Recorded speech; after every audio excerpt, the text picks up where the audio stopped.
नमस्कार। इस वक्त आप सबकी खबर टीवी देखना शुरू कर चुके हैं। मैं हूं धीरज चाहर।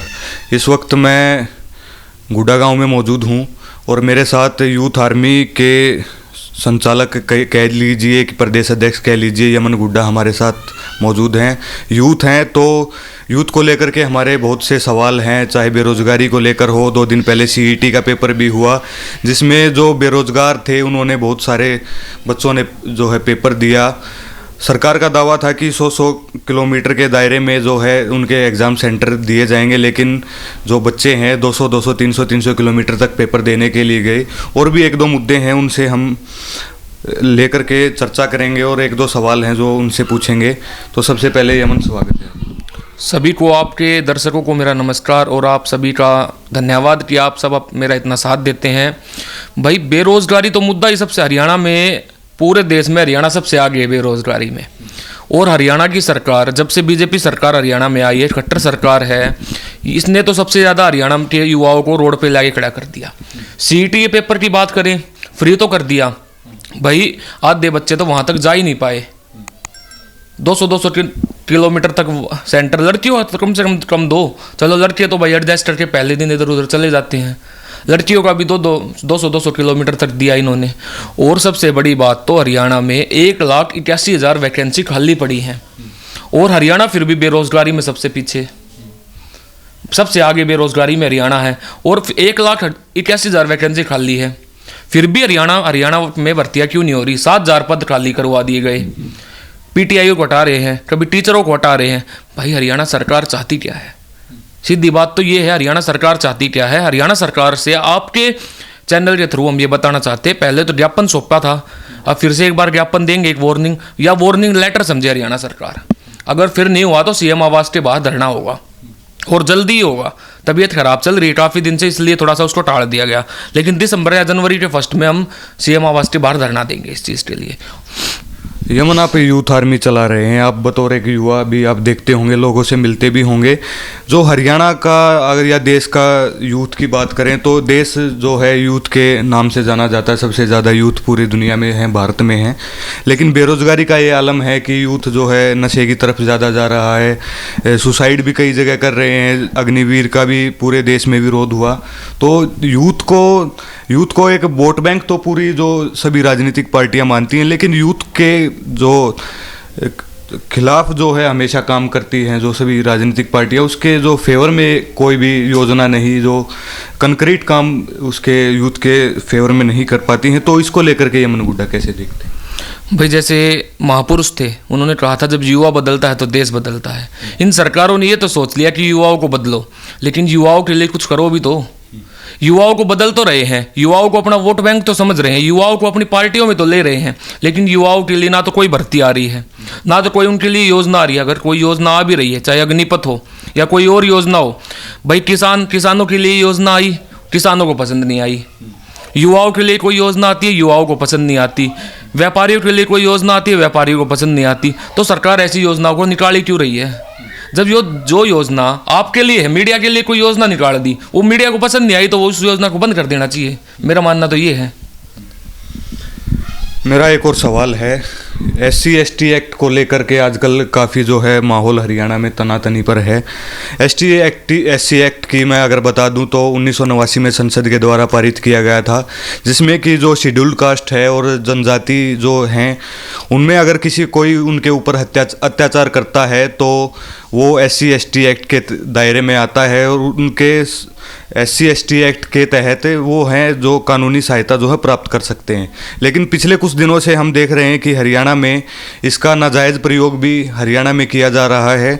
उसको लेकर भी यमन गुड्डा से पूछेंगे, क्योंकि भीम आर्मी का भी कार्यभार संभाल चुके हैं यमन गुड्डा और भी जो सोशल कार्य हैं उसमें आगे रहते हैं। तो जो यमन SC/ST एक्ट का जो नाजायज़ जो प्रयोग, क्योंकि लागू तो अधिकारों के जो हनन ना हो इसके लिए किया गया था, लेकिन इसका दुरुपयोग भी किया जा रहा है, इसको लेकर कैसे देखते हैं? देखिए, बाबा साहब अम्बेडकर ने बनाया तो इसलिए था कि भाई जो अत्याचार हमारे समाज के ऊपर, गरीब समाज के ऊपर हो रहे हैं, SC/ST के लोग, SC/ST के लोगों पर हो रहे हैं, उनको रोका जा सके। लेकिन आज कुछ लोगों ने एक तो उसको पैसा कमाने का धंधा भी बना दिया। देखो, मैं अपने समाज से और राजनीति से ऊपर उठ के ये बात बोल रहा हूँ। मेरे समाज का अगर कोई साथी सुनता होगा तो उसको बुरी भी लगेगी, लेकिन मैं कहने से नहीं डरता।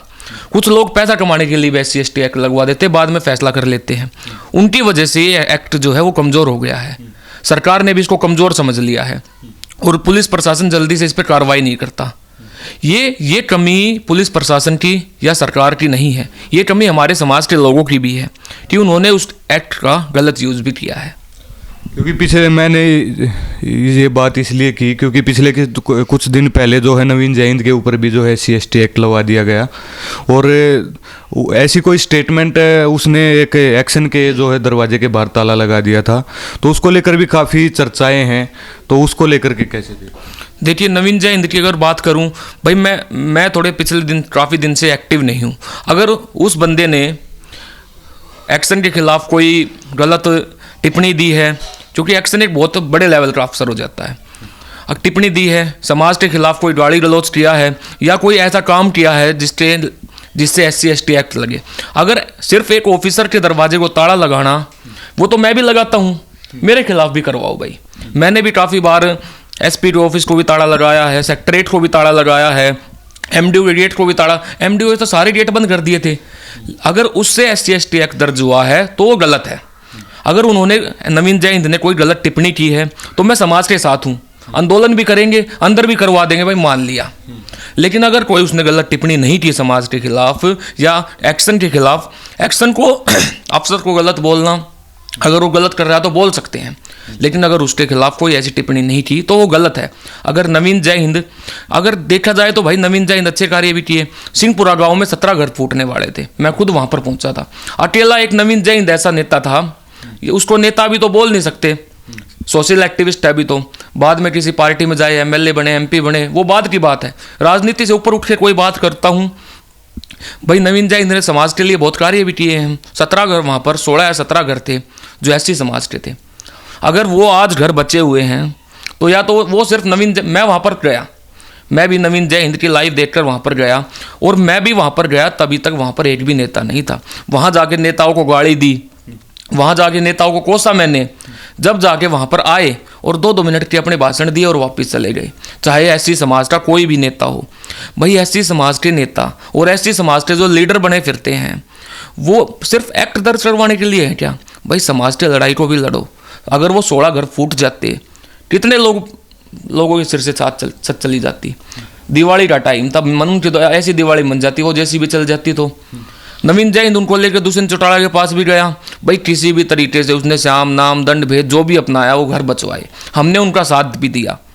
हम तो JCB के सामने खड़े हो गए, तहसीलदार साहब को बोल दिया था आ जाओ भाई, JCB चलेगी तो हमारे ऊपर से चलेगी, नहीं तो हमने वो किसी भी तरीके से, हमने नवीन भाई साहब ने भी, हम देखो, मैं एक बात साफ कहना चाहता हूँ, हमारी लड़ाई किसी जाति विशेष से नहीं है, ना किसी जाट से है, ना किसी चमार से है, ना किसी ब्राह्मण से है। हमारी लड़ाई मनुवाद से है।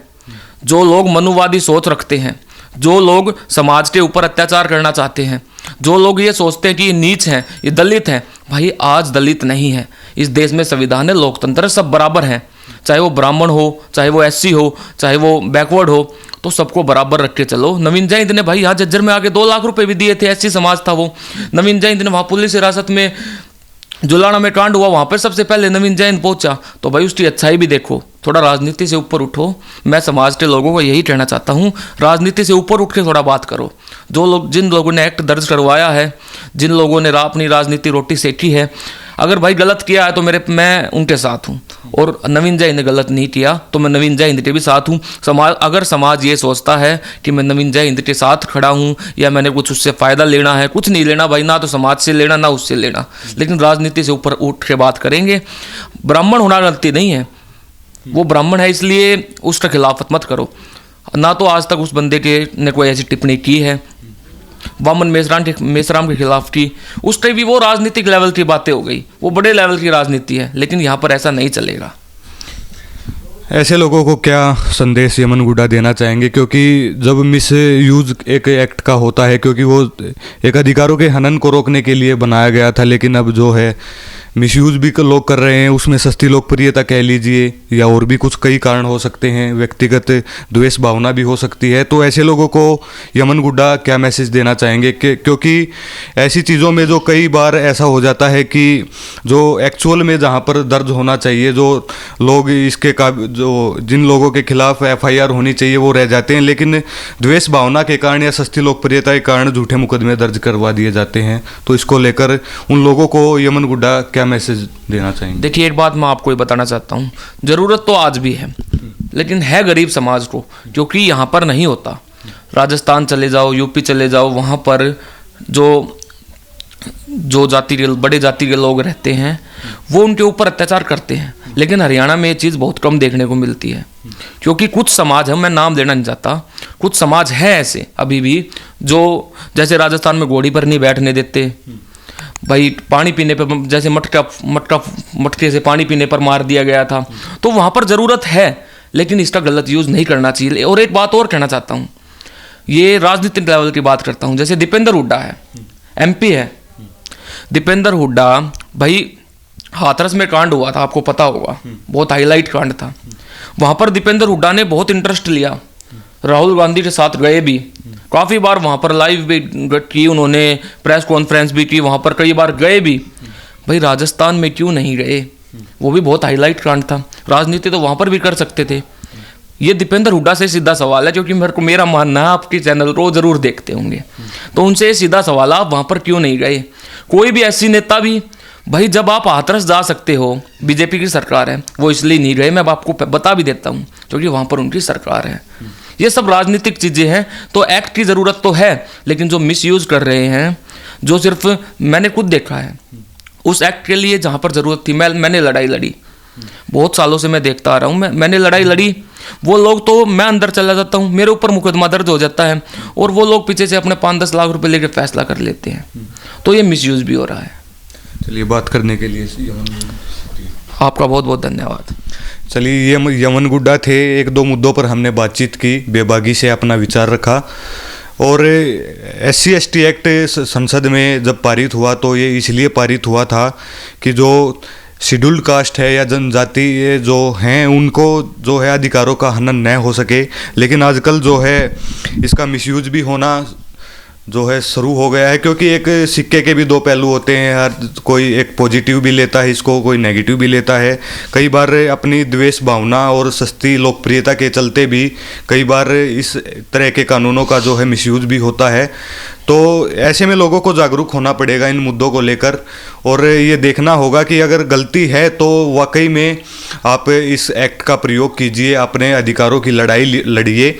लेकिन अगर आप कोई गलती नहीं कर रहा है और आप द्वेष भावना या किसी सस्ती लोकप्रियता के चलते आप अगर ऐसा कदम उठाते हैं तो निंदनीय ही रहेगा। फिलहाल के लिए शुक्रिया।